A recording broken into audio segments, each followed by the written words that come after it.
Hey everybody, this is David Owen from PowderQuest.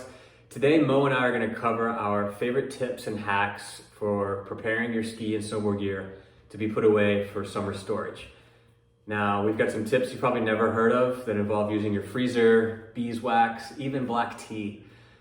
Whether you're getting ready to put away your gear for just a couple of months and then come down to join us in South America to chase powder, or if you're going longer term and putting away your ski and snowboard gear until the next winter season, December or January, all this is going to be a big help. So let's get started. Okay, so let's talk about proper storage and care for your ski boots and snowboard boots. Whether you're putting them away for a couple of months or until next winter, this is all good advice. One piece of equipment that I swear by is a boot glove dryer. I personally use a Hottronic snap dryer. There are several different models you can find online. I like this particular model because it's inexpensive. I believe it's around $80 online. I'll include a link below in case you're looking for one. And I also like the fact that you can switch the voltage. So at home, I'll use one setting, and then when I'm traveling, I can switch to the proper setting for that country. Obviously, make sure you do that every time. If not, you'll blow out the boot dryer, if not your hotel room. So these are essential. What I do every day when I come back from skiing is I'll just grab my snowboard boot. Obviously works for ski boots as well. Pop out the liner and I'll dry them individually. So you can fit two liners in here and boom, it'll dry. Then you can do the same for your outer layer or your outer shell of your boot. These also work well for drying your gloves. Obviously you can air dry all these things, put them next to a fireplace, etc. The only risk obviously with the fireplace is it can overheat very quickly and you can burn out your boot liners or do something worse. So I like the dryer. I do that every day after skiing. And then of course, since we're talking about putting away your boots for summer storage, you're gonna wanna go ahead and dry out your boots the best you can before you put them away. Another hack and tip obviously for your snowboard boots, ski boots. Woof, right.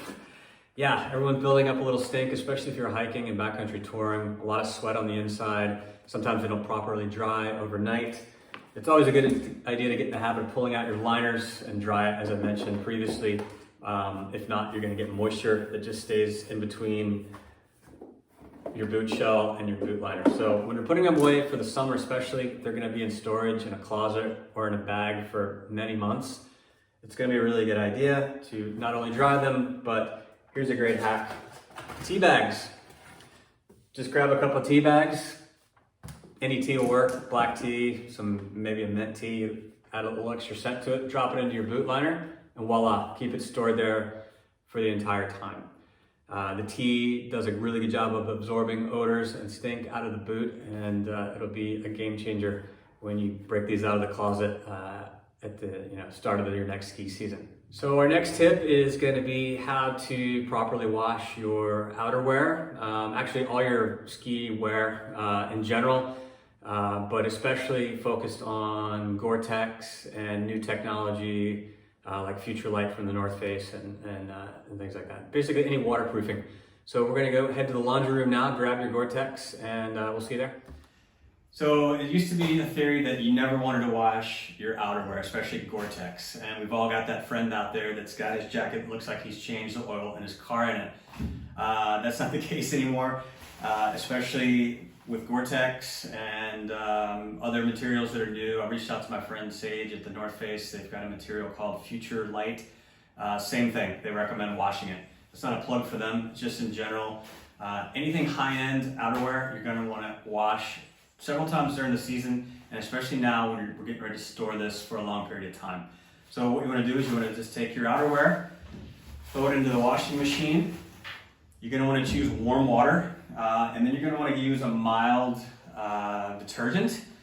You don't want to use stain remover, you don't want to use bleach, you don't want to use fabric softener. Just a mild detergent and warm water, and give it a regular wash. And you're ready to go. It's also important that when you finish the cycle, it does a double rinse just to get any extra detergent and dirt out of the jacket. or pants or whatever you're washing. When you're done, simply pop it out, shake it dry. If you have a dryer, you can put it in a dryer. I don't have one. We like to do the sun dry. So we'll just go outside, hang it on a coat hanger, and let it air dry. And you're ready to go. Store your jacket in a nice, cool, dry place. And when you pull it out for ski season next year, you've got a clean jacket and outerwear and ready to go. Okay, so my next tip is actually one of my favorite hacks I've learned in many years, and it involves a freezer, and it involves hot and especially hot, humid climates. So just put this into perspective of how I learned this tip.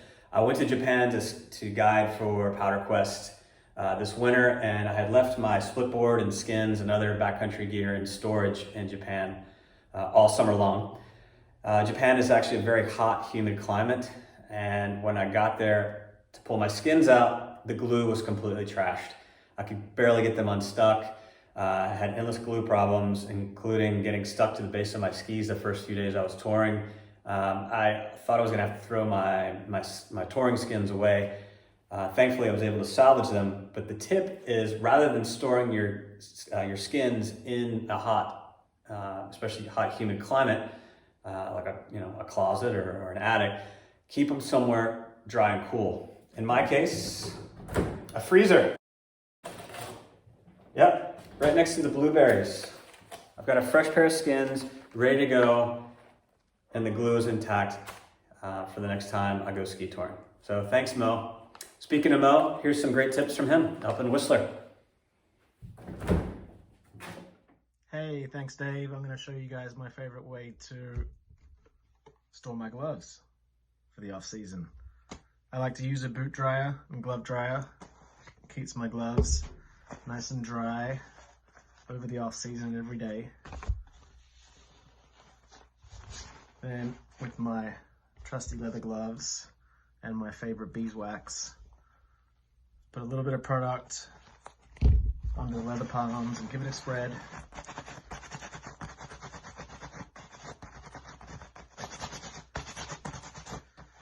And then next, the hairdryer.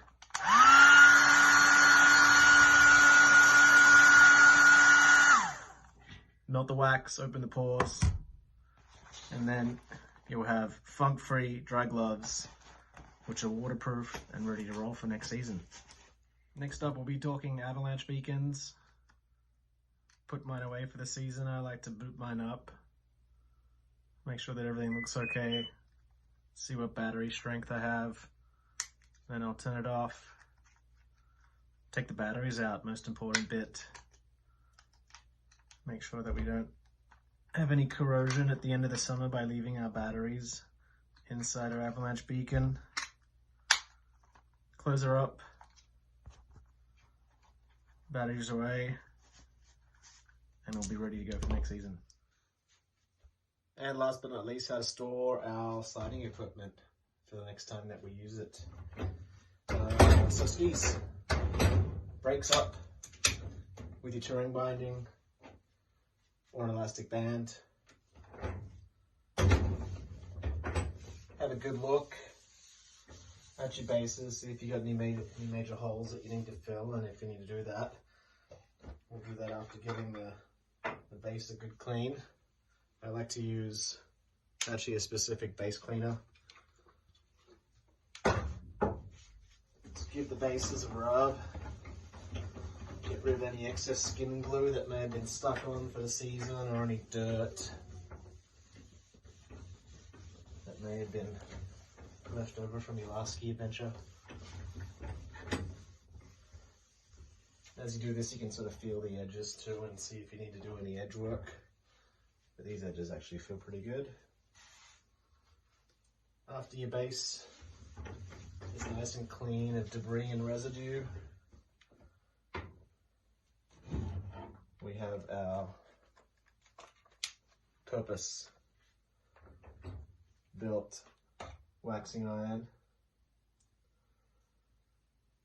And then I like to put a pretty healthy coat of sort of like spring wax, 0 to -5 degrees, all the way to the ends to tip and tail.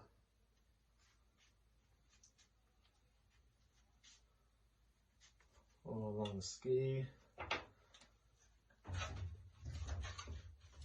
And then I'll run this over the ski and make sure that there's a nice coat of wax from edge to edge.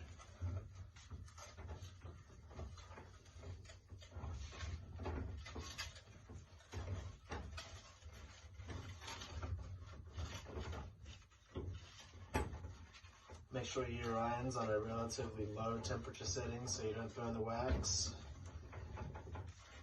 And make sure to keep the iron moving. So you melt the wax, but your ski doesn't heat up too much and damage the ski. And one more pass all the way to the end.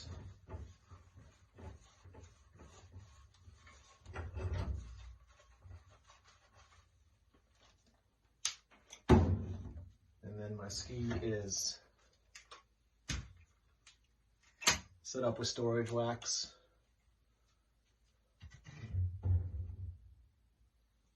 And ready to go for when I use it next time. See you in the mountains soon. Okay, thanks Mo. Guys, thanks for following. We hope this list was a big help. Please leave in the comment section below your favorite tip. And if there's anything that we missed out on, maybe we've got something we can add, maybe you've got some cool tips. Don't forget to subscribe to our YouTube channel. And thanks for following PowderQuest. We'll see you in the mountains soon.